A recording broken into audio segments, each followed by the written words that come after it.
Le pauvre voyageur de Charles Dickens. Musique. En 1799. Un de mes parents est venu à pied en boitant jusqu'à la ville de Chatham. C'était un pauvre voyageur sans un sou en poche. Mon parent est descendu à Chatham pour s'enrôler dans une cavalerie-régiment. Si un régiment de cavalerie le voulait. S'il ne prenait pas le shilling du roi George à tout caporal ou sergent qui mettrait un tas de rubans dans son chapeau. Son objectif était de se faire tirer dessus. Mais il pensait qu'il pourrait aussi bien se rendre à la mort que d'être aux difficultés à marcher.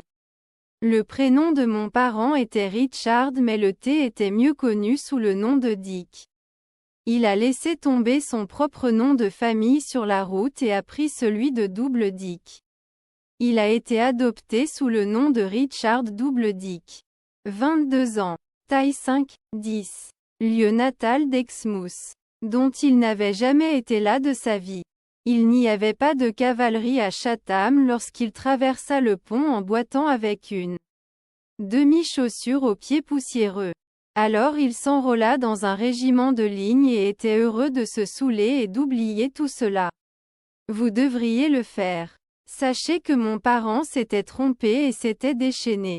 Son cœur était à la bonne place mais il était scellé, il avait été fiancé à une bonne et belle fille. Qu'il avait aimé mieux qu'elle ou peut-être même qu'il ne le croyait mais d'une manière mauvaise. Heure où il lui avait donné une raison de lui dire solennellement Richard. Je n'épouserai jamais aucun autre homme. Je vivrai célibataire pour toi mais les lèvres de Mary Marshall.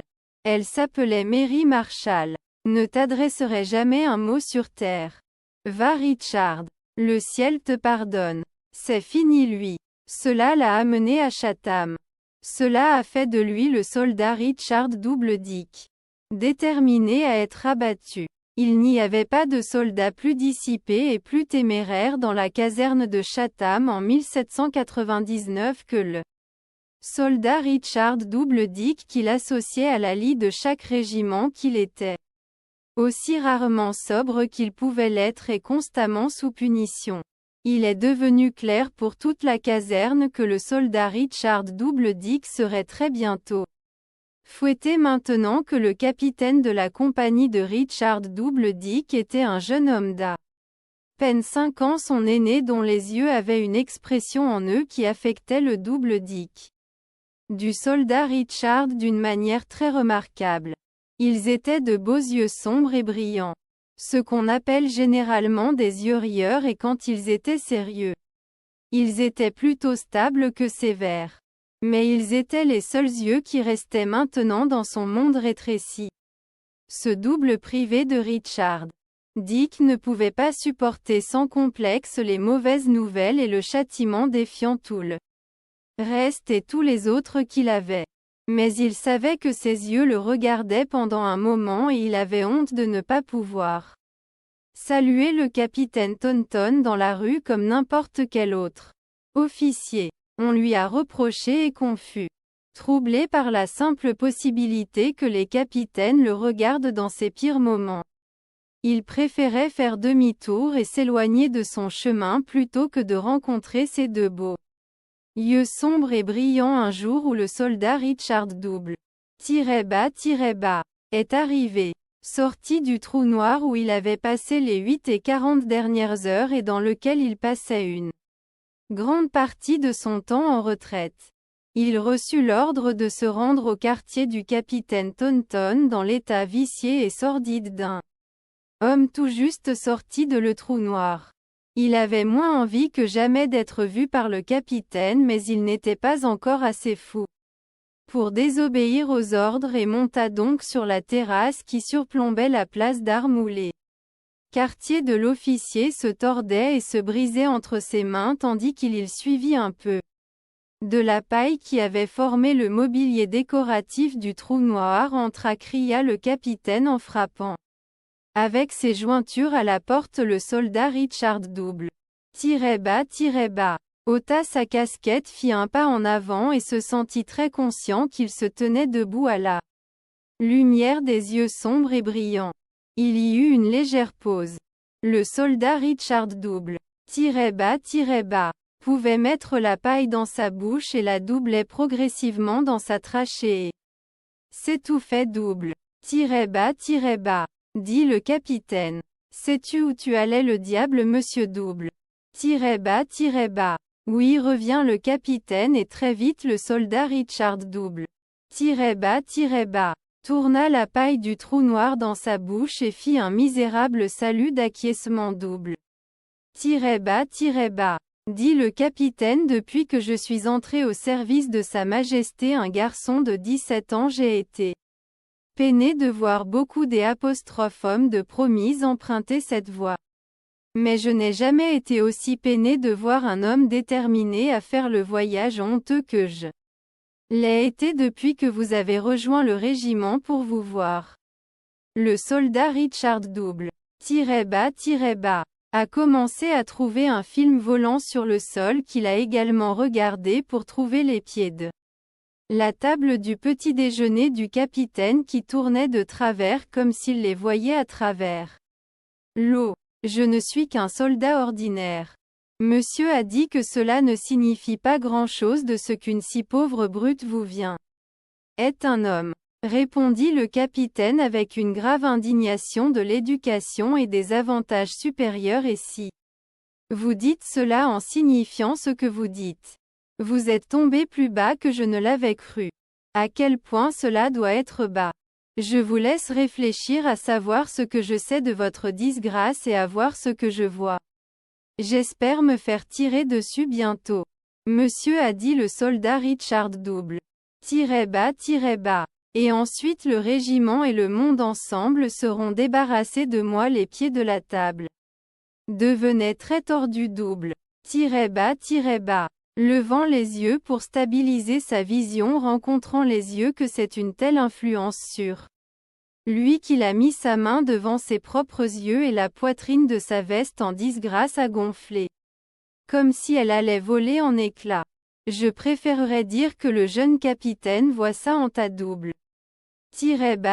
Bas. Alors je verrai 5000 guinées comptées sur cette table pour un cadeau à ma bonne mère. Avez-vous une mère? Je suis reconnaissant de dire qu'elle est morte monsieur si vos louanges revenaient. Le capitaine était entendu de bouche en bouche dans tout le régiment, à travers toute l'armée, à travers tout le pays. Vous le feriez. J'aurais aimé qu'elle vive pour dire avec fierté et joie qu'il est mon fils. Épargnez-moi monsieur a dit double. Bas. Elle n'aurait jamais entendu parler de moi. Elle n'aurait jamais eu de fierté ni de joie à se posséder l'amour et la compassion de ma mère qu'elle aurait pu avoir et j'aurais toujours eu, je le savais. Mais ne m'épargnez pas monsieur, je suis un misérable brisé tout à votre merci. Et il tourna son visage vers le mur et tendit sa main implorante. Mon ami, commença le capitaine, que Dieu vous bénisse. Monsieur, sanglota le soldat Richard double. Bas. Vous êtes à la crise de votre destin. Maintenez votre cap inchangé un peu plus longtemps et vous savez ce qui doit arriver. Je sais encore mieux que vous ne pouvez l'imaginer qu'après que cela soit arrivé, vous êtes perdu. Aucun homme qui pourrait verser ses larmes ne pourrait porter ses marques. Je le crois pleinement. C'est un d'une voix basse et tremblante. Dit le soldat Richard double. Bas. Mais un homme dans n'importe quel poste peut faire son devoir. Dit le jeune capitaine et, ce faisant, il peut gagner son propre respect même si son cas est si malheureux et si rare qu'il ne peut gagner à aucun autre homme un soldat ordinaire. Une pauvre brute. Même si vous l'appeliez tout à l'heure. A cet avantage dans les temps orageux dans lesquels nous vivons qu'il fait toujours son devoir. Devant une foule de témoins sympathisants. Doutez-vous qu'il puisse le faire de manière à être exalté à travers tout un régiment, à travers toute une armée, à travers tout un pays tour pendant que vous pouvez encore récupérer le passé et essayez, je le ferai, je ne demanderai qu'un seul témoin monsieur, s'écria Richard avec un cœur éclatant. Je vous comprends, je serai un vigilant et un fidèle, j'ai entendu dire par le soldat. Richard doublait les lèvres de Dick qu'il s'est laissé tomber sur ses genoux. a embrassé la main de cet officier qui s'est levé et est sorti de la lumière des yeux sombres et brillants. Un homme changé en cette année 1799. Les Français étaient en Égypte, en Italie, en Allemagne, et Napoléon Bonaparte n'avait pas non plus commencé à s'agiter contre l'Angleterre en Inde et la plupart des hommes pouvaient lire les signes des grands troubles qui survenaient l'année suivante lorsque nous formâmes une alliance avec l'Autriche contre lui. Le régiment du capitaine Taunton était en service en Inde et il n'y avait pas de sous-officier plus fin ni dans toute la ligne que le caporal Richard Doubledick. En 1801, l'armée indienne était sur la côte égyptienne. L'année prochaine était l'année de la proclamation de la paix courte et ils l'ont rappelé était alors devenu bien connu de milliers d'hommes qui étaient toujours le capitaine Taunton avec les yeux sombres et brillants l'aide là près de lui. Toujours à ses côtés. Ferme comme un roc. Vrai comme le soleil et courageux comme Mars. Qu'ils seraient sûrs d'être trouvés tandis que la vie battrait leur cœur que le célèbre soldat. Sergent Richard Double-bas-bas. 1805 en plus d'être la grande année de Trafalgar a été une année de durs combats en Inde. Cette année-là a vu de telles merveilles faites par un sergent-major qui s'est frayé un chemin à lui seul. À travers une masse solide des hommes a récupéré les couleurs de son régiment qui avait été saisi de la main d'un pauvre garçon touché au cœur et a sauvé son capitaine blessé qui était à terre et dans une jungle même de sabots de chevaux et de sabres a vu de telles merveilles faites. Je dis par ce courageux sergent-major qu'il était spécialement fait le porteur des couleurs qu'il avait gagnées et l'enseigne Richard Doubledick était sorti des rangs douloureusement déchirés dans chaque bataille mais toujours renforcé par les hommes les plus courageux pour la renommée de suivre les anciennes couleurs transpercées de part en part par lesquelles l'enseigne Richard Double-bas avait sauvé tous les cœurs inspirés. Ce régiment s'est frayé un chemin tout au long de la guerre péninsulaire jusqu'à l'investissement de Badajoz en 1812. Encore et encore. Il avait été acclamé dans les rangs britanniques jusqu'à ce que les larmes jaillissent aux yeux des hommes à la simple audition du puissant britannique. Voix si exultante dans leur vaillance et il n'y avait pas un garçon batteur mais connaissait la légende selon laquelle partout où les deux amis se spécialisaient en Taunton avec les yeux sombres et brillants et l'enseigne Richard à double-bas, qui lui était dévoué était vu aller. Ils sont les esprits les plus audacieux de l'armée anglaise devint folle de suivre One Day at Badajoz. Non pas dans le grand assaut mais en repoussant une chaude sortie des assiégés. Sur nos hommes au travail dans les tranchées qui avaient cédé. Les deux officiers se trouvèrent se précipiter face à face contre un groupe des infanterie française qui a pris position là-bas avait un officier à leur tête encourageant ces hommes. Un courageux et beau officier galant de 5 et 30 ans que Doubledick a vu précipitamment presque momentanément mais a bien vu il a particulièrement remarqué cet officier agitant son épée et ralliant ses hommes avec un cri impatient et excité quand ils ont tiré en obéissance à son geste. Et que le major Taunton a laissé tomber. C'était fini en 10 minutes de plus et Doubledick est revenu à l'endroit où il avait posé le meilleur ami que l'homme ait jamais eu sur un manteau étalé sur l'argile humide du major Taunton. L'uniforme était ouvert au niveau de la poitrine et sur sa chemise il y avait 3 petites taches de sang chair double-bas, dit-il. Je meurs pour l'amour du ciel non s'exclama l'autre s'agenouillant à côté de lui et passant son bras autour de son cou pour relever la tête. Taunton, mon préservateur, mon ange gardien, mon témoin le plus cher, le plus vrai et le plus gentil des êtres humains. Taunton, pour l'amour de Dieu, les yeux sombres et brillants si très très sombres maintenant dans le visage pâle lui souriait et la main qu'il avait embrassé il y a 13 ans, se posa tendrement sur sa poitrine et crie à mon mère que tu reverras à la maison. Raconte-lui comment nous sommes devenus amis. Cela la réconfortera comme cela me réconforte. Il ne parla plus mais fit un léger signe pendant un moment vers ses cheveux qui flottaient dans le vent. Lanson le comprit. Il sourit à nouveau quand il vit cela. Et tournant doucement son visage sur le bras de soutien comme pour se reposer. Il mourut avec sa main sur la poitrine dans laquelle il avait ressuscité une âme. Aucun œil sec ne regarda l'enseigne Richard Double. Bas. Ce jour mélancolique où il enterra son ami sur le terrain et resta seul homme endeuillé au-delà de son devoir. Il semblait n'avoir plus que 2 soucis dans la vie.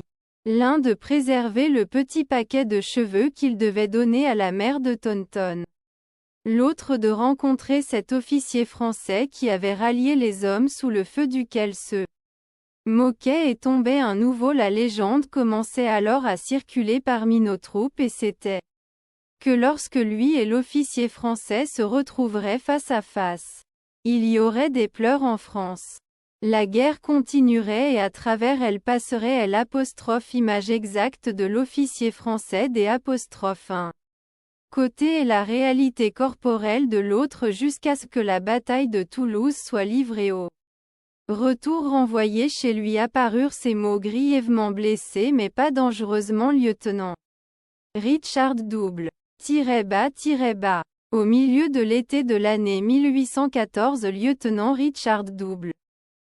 Bas. Maintenant un soldat brun de 7 et 30 ans majeur est rentré en Angleterre invalide. Il a amené les cheveux avec lui près de son cœur. Plus d'un officier français avait-il vu depuis ce jour. Plus d'une nuit terrible à chercher avec des hommes et des lanternes ses blessés. Avait-il relevé des officiers français invalides. Mais l'image mentale et la réalité ne s'étaient jamais concrétisées. Même s'il était faible et souffrait de douleur. Il ne perdit pas une heure pour se rendre à Frome dans le Somersetshire où vivait la merde. Taunton dans les douces paroles compatissantes qui se présentaient naturellement à l'esprit ce soir. Il était le fils unique de son fils. Mère et elle était veuve. C'était un dimanche soir et la dame était assise à la fenêtre tranquille de son jardin. Lisant la Bible. Se lisant d'une voix tremblante ce même passage. Comme je l'ai entendu dire. Il a entendu les mots que je dis au jeune homme: toi. Lève-toi. Il a dû passer la fenêtre et les yeux sombres et brillants de son temps avili semblaient le regarder. Son cœur lui a dit qui il était. Elle est venue rapidement à la porte et est tombée à son cou. Il m'a sauvé de la ruine, a fait de moi une créature humaine, m'a gagné de l'infamie et de la honte. Oh, que Dieu le bénisse pour toujours comme il le fera. La dame a répondu: je sais qu'il est au paradis. Alors elle a pleuré pitoyablement: mais oh mon garçon chéri, mon garçon chéri. Jamais depuis l'heure où le soldat Richard Double. Bas. A enrôlé sa chatte-âme, a demandé au sergent-major de caporal privé. L'enseigne ou au lieutenant. De souffler son nom exact ou le nom de Mary Marshall ou un mot de l'histoire de sa vie dans n'importe quelle oreille. À l'exception de ses récupérateurs. Que la scène précédente de son existence était close.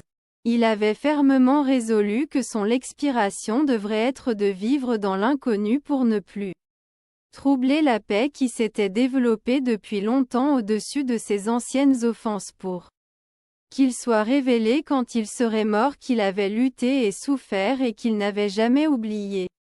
Et alors s'il pouvait lui pardonner et bien le croire, ce serait assez temps. Assez temps, mais cette nuit-là, en se souvenant des mots qu'il chérissait depuis 2 ans, lui dire comment nous sommes devenus amis, ça la réconfortera comme ça me réconforte. Il raconta tout. Il lui sembla peu à peu comme si dans sa maturité il avait retrouvé un à sa mère. Il lui sembla peu à peu que, dans son deuil, elle avait retrouvé un fils pendant son séjour en Angleterre. Le jardin tranquille dans lequel il s'était lentement et douloureusement glissé avec un étranger. devint la limite de sa maison lorsqu'il put rejoindre son régiment au printemps. Il quitta le jardin en pensant que c'était effectivement la première fois qu'il tournait son visage vers les anciennes couleurs avec la bénédiction d'une femme. Il les suivait si en haillons, si marqués et transpercés maintenant qu'ils pouvaient à peine tenir ensemble à quatre parts et Ligny. Il se tenait à côté d'eux. Dans un silence terrible, de nombreux hommes dans l'ombre à travers la brume et la bruine d'un midi humide du 4 juin sur le champ de Waterloo, et jusqu'à cette heure-là, l'image dans son esprit de l'officier français n'avait jamais été comparée à la réalité dans laquelle se trouvait le célèbre régiment. Action au début de la bataille, et a reçu son premier échec au cours de nombreuses années mouvementées lorsqu'il a été vu tomber.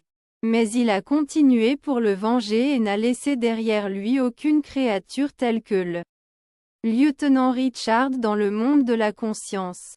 Depuis le long de fossés profonds, autrefois des routes qui étaient pilonnées et labourées en morceaux par de lourds chariots d'artillerie. Le clochard des hommes et des chevaux et la lutte de tout ce qui pouvait transporter des soldats blessés, secoués parmi les mourants et les morts si défigurés par le sang et la boue qu'ils étaient à peine reconnaissables pour l'humanité morte quant à toute vie sensible qui s'y trouvait et pourtant vivante. La forme qui avait été le lieutenant Richard double bas, avec lequel les louanges de l'Angleterre sonnaient, a été transportée à Bruxelles où elle a été tendrement déposée à l'hôpital et y est restée une semaine après semaine à travers les longues et lumineuses journées d'été jusqu'à ce que la récolte épargnée par la guerre ait mouru et soit enfin rassemblée pour travailler lentement à travers un long et lourd rêve de temps et de lieux confus, présentant de faibles aperçus de chirurgiens militaires qu'il connaissait et de visages qui lui étaient familiers. Sa jeunesse, la plus chère et la plus gentille d'entre elles, Mary Marshall, avec une sollicitude plus proche de la réalité que tout ce qu'il pouvait discerner. Le lieutenant Richard Double Dick revint à la vie, à la belle vie d'un calme coucher de soleil des apostrophes. Automne, à la vie paisible d'une pièce fraîche et tranquille avec une grande fenêtre ouverte sur un balcon au-delà duquel bougeaient des feuilles et des fleurs odorantes, au-delà encore le ciel clair, avec le soleil plein dans ses yeux déversant son éclat doré sur son lit. C'était si tranquille et si beau qu'il croyait être passé dans un autre monde, et il a dit d'une voix faible: Tonton, es-tu près de moi? Un visage penché sur lui, pas celui de sa mère. Je suis venu t'allaiter, nous t'avons allaité plusieurs semaines, tu as été déplacé ici il y a longtemps, tu ne te souviens de rien? La dame l'a embrassé sur la joue et l'a tenu sa main. L'apaise. Où est le régiment? Ce qui s'est passé, laisse-moi t'appeler mère. Ce qui s'est passé, mère, une grande victoire, chérie. La guerre est finie et le régiment était le plus courageux sur le terrain. Ses yeux s'enflammèrent, ses lèvres tremblaient, il sanglotait et les larmes coulaient son visage. Il était très faible, trop faible pour bouger sa main. À partir de ce moment-là, il se rétablit lentement car il avait été désespérément blessé à la tête et avait reçu une balle dans le corps. Mais il faisait chaque jour quelques petites avancées lorsqu'il avait acquis suffisamment de force pour converser comme il s'est couché dans son lit.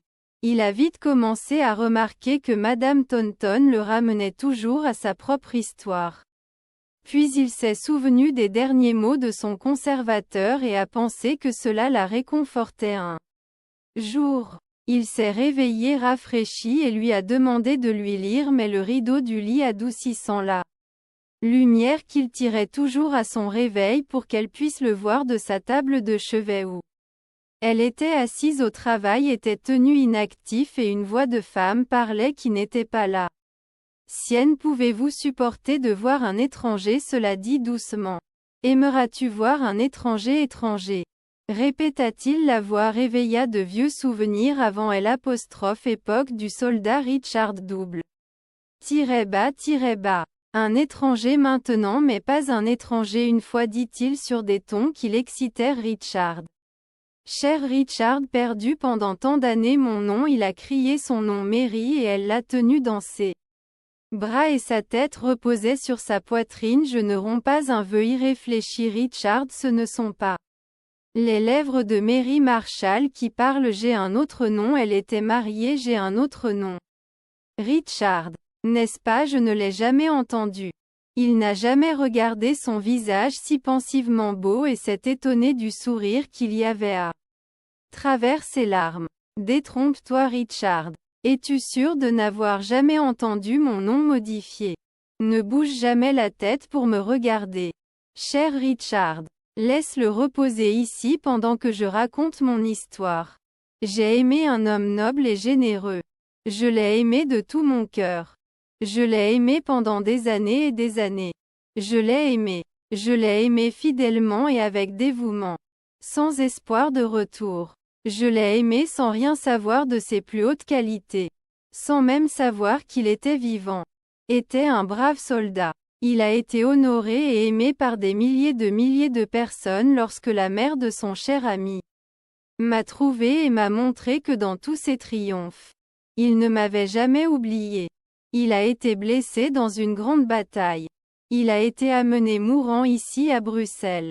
Est venu le surveiller et le soigner comme je serais allé avec joie avec un tel dessein aux extrémités les plus mornes de la terre quand il ne connaissait personne d'autre. Il m'a connu quand il souffrait le plus, il a supporté ses souffrances en murmurant à peine. Content de reposer sa tête là où repose la vôtre maintenant. Alors qu'il était sur le point de mourir. Il m'a épousée pour qu'il puisse m'appeler femme avant de mourir et le nom de mon cher amour que j'ai pris cette nuit oubliée. Je le sais maintenant, il a sangloté. Le souvenir obscur se renforce. Il est revenu. Je remercie ciel que mon esprit est tout à fait rétabli. Ma Mary, embrasse-moi. Repose-moi cette tête fatiguée où je mourrais de gratitude. Ces paroles d'adieu ont été exaucées. Je revois la maison. Eh bien, ils étaient heureux. Ce fut une longue convalescence. Mais ils étaient heureux malgré toute la neige avait fondu sur le sol et les oiseaux chantaient dans les fourrés sans feuilles du début du printemps lorsque ces trois-là purent pour la première fois partir ensemble et lorsque les gens se rassemblèrent autour de la calèche ouverte pour acclamer et féliciter le capitaine Richard Double. Bas. Mais même alors, cela devint nécessaire pour le capitaine. Au lieu de retourner en Angleterre pour achever sa convalescence dans le climat du sud de la France, ils trouvèrent un endroit à eux seuls à quelques pas de la vieille ville d'Avignon et à la vue de son pont brisé. C'était tout ce qu'ils pouvaient désirer. Ils y vivaient ensemble 6 mois puis retourna en Angleterre. Madame Taunton vieillissant après 3 ans mais pas si vieille que ses yeux sombres et brillants était assombrie et se rappelant que sa force avait bénéficié du changement résolu de retourner pendant 1 an dans ces régions. Alors elle partit avec un fidèle serviteur qui avait souvent porté son fils dans ses bras et qui devait être rejointe et reconduite chez elle à la fin de l'année par le capitaine Richard Double. Bas. Elle écrivait régulièrement à ses enfants comme elle les appelait maintenant et eux vers elle se rendit au quartier de son ex et là, dans leur propre château près de la maison du fermier qu'elle louait. Elle a grandi dans l'intimité avec une famille appartenant à cette partie de la France. L'intimité a commencé en rencontrant souvent parmi les vignes une jolie enfant. Une enfant au cœur le plus compatissant qui était ne se lassant jamais d'écouter les histoires solitaire de la dame anglaise sur son pauvre fils et les guerres cruelles. La famille était aussi douce que l'enfant et enfin elle les connut si bien qu'elle accepta leur invitation à passer le dernier mois de sa résidence à l'étranger sous leur toit. Elle écrivit chez elle toutes ses nouvelles au fur et à mesure qu'elles arrivaient de temps en temps et enferma enfin une note polie du chef du château sollicitant à l'occasion de sa prochaine mission dans ce voisinage l'honneur de la compagnie de cet homme si justement célèbre capitaine Richard Double. -bas. Le capitaine double. -bas. Maintenant un bel homme hardi dans toute la vigueur de la vie. Plus large sur la poitrine et les épaules qu'il ne avait jamais été auparavant. Envoya une réponse courtoise et le suivit en personne voyageant à travers toute cette étendue de pays après 3 années de paix. Il a béni les jours meilleurs où le monde était tombé, le maïs était doré. Non trempé dans un rouge contre nature. Il était lié en gerbe pour de la nourriture non foulée aux pieds par les hommes dans le combat mortel. La fumée s'élevait des cœurs paisibles, non flamboyants. Les ruines des charrettes étaient chargées des beaux fruits de la terre. Pas de blessures et de morts pour lui qui avait si souvent vu le terrible revers. Ces choses étaient vraiment belles et ils l'ont amené dans un esprit adouci au vieux château près des œufs par une soirée d'un bleu profond. C'était un grand château de type fantomatique. Authentique avec des tours rondes et des extincteurs et un haut toit de plomb et plus de fenêtres que le palais d'Aladin. Les stores en treillis étaient tous ouverts après la chaleur du jour et il y avait des aperçus de murs et de couloirs décousus. Il y avait des apostrophes immenses dépendances partiellement délabrées des masses des apostrophes arbres sombres des jardins. En terrasse des balustrades des réservoirs d'eau trop faibles pour jouer et trop sales pour fonctionner des statues des mauvaises herbes et des bosquets de balustrades en fer qui semblaient s'être envahis comme les arbustes et s'être ramifiés de toutes les manières de formes sauvages. La porte d'entrée était ouverte comme les portes le font souvent dans ce pays lorsque la chaleur du jour est passée et que le capitaine ne vit ni cloche ni heurtoir et entra. Il entra dans une haute salle en pierre. Fraîche et sombre après éclat d'un la journée de voyage vers le sud s'étendant le long des 4 côtés de cette salle. Il y avait une galerie menant à des suites de pièces et elle était éclairée par le haut. Mais aucune cloche n'était visible. La foi a dit que le capitaine s'arrêtait, honteux du cliquetis de ses bottes. C'est un début fantomatique. Il recula et sentit son visage pâlir dans la galerie. Le regardant se tenait l'officier français. L'officier dont il avait gardé la photo dans son esprit si longtemps et si loin. Comparé enfin à l'original dans tous ses traits. Comme il bougeait et disparut et le capitaine Richard double. -bas.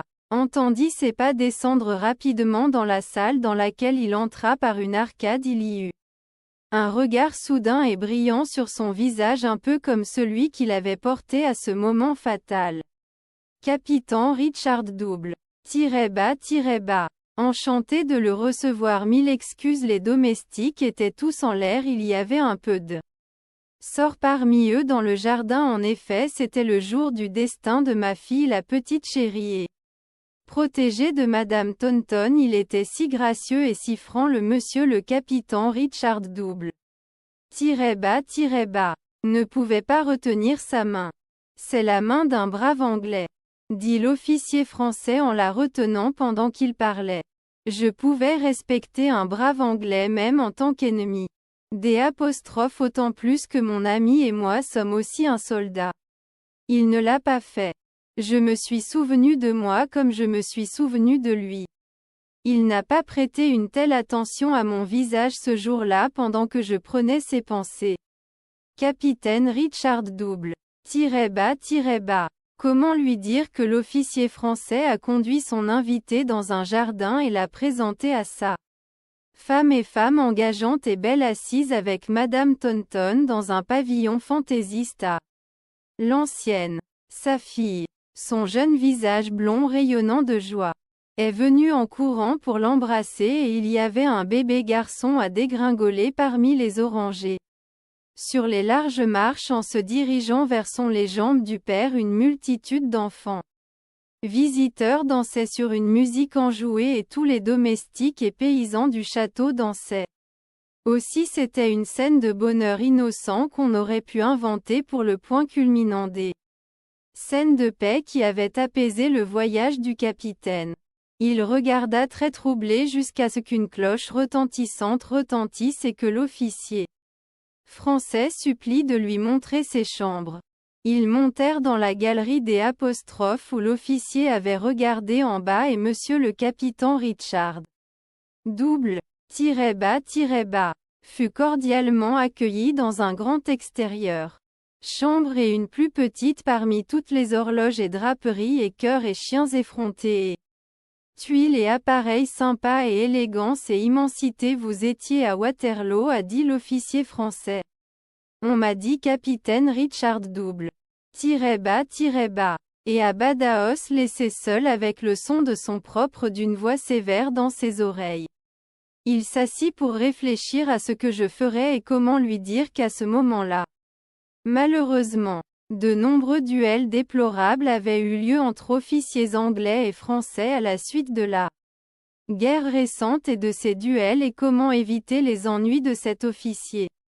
L'hospitalité était la pensée la plus importante dans l'esprit du capitaine Richard. Il pensait et laissait s'écouler le temps pendant lequel il aurait dû s'habiller pour le dîner. Lorsque Madame Taunton lui a parlé devant la porte lui demandant s'il pouvait lui donner la lettre qu'il avait apportée de Mary, sa mère. Avant tout, le capitaine a pensé à comment lui dire que vous formerez une amitié avec votre hôte. J'espère, a déclaré Madame Taunton à qui il a admis à la hâte qu'elle durerait pour la vie. Il est si sincère et si généreux Richard que vous ne pouvez guère manquer de le faire. Estimez-vous les uns les autres s'il avait été épargné. Elle a embrassé non sans larmes le médaillon dans lequel elle portait ses cheveux. Il l'aurait apprécié avec sa propre magnanimité et aurait été vraiment heureux que soient passés les mauvais jours qui faisaient d'un tel homme son ennemi. Elle a quitté la pièce et le capitaine s'est dirigé d'abord vers une fenêtre quand elle pouvait voir les danses dans le jardin, puis vers une autre fenêtre quand elle pouvait voir la perspective souriante et un esprit paisible. Des vignobles de mon ami décédé, a dit que c'est à travers toi que ses meilleures pensées surgissaient dans mon esprit. Est-ce toi qui m'as montré tout le chemin que j'ai tracé pour rencontrer cet homme? Les bénédictions des temps modifiés. Est-ce toi qui m'as envoyé ta mère frapper pour retenir ma main en colère? Est-ce de toi que vient le murmure que cet homme a fait son devoir comme tu l'as fait et comme je l'ai fait grâce à ta direction qui m'a sacrément sauvé ici sur terre et qu'il n'a plus fait? Il s'est assis avec sa tête enfouie dans ses mains et quand il s'est levé a pris la deuxième forte résolution en sa vie que ni à l'officier français ni à la mère de son ami décédé ni à aucune âme, tant que l'un des deux était en vie, il ne respirerait ce que lui seul savait. Et lorsqu'il toucha le verre de cet officier français avec le sien ce jour-là au dîner, il lui est secrètement pardonné au nom du divin pardonneur des injures. Ici j'ai terminé mon histoire du pauvre voyageur, mais si je l'avais racontée maintenant j'aurais pu ajouter que le moment est venu depuis où le fils du major Richard Double-bas et le fils de celui-là officier français amis comme leur père avant eux se sont battus côte à côte dans une même cause avec leurs nations respectives comme des frères longtemps divisés que les temps meilleurs ont rapprochés rapidement. United. Musique. Merci d'avoir écouté Le pauvre voyageur de Charles Dickens. Si vous avez apprécié ce livre audio, pensez à vous abonner et à laisser un like pour aider à la création de futurs livres audio.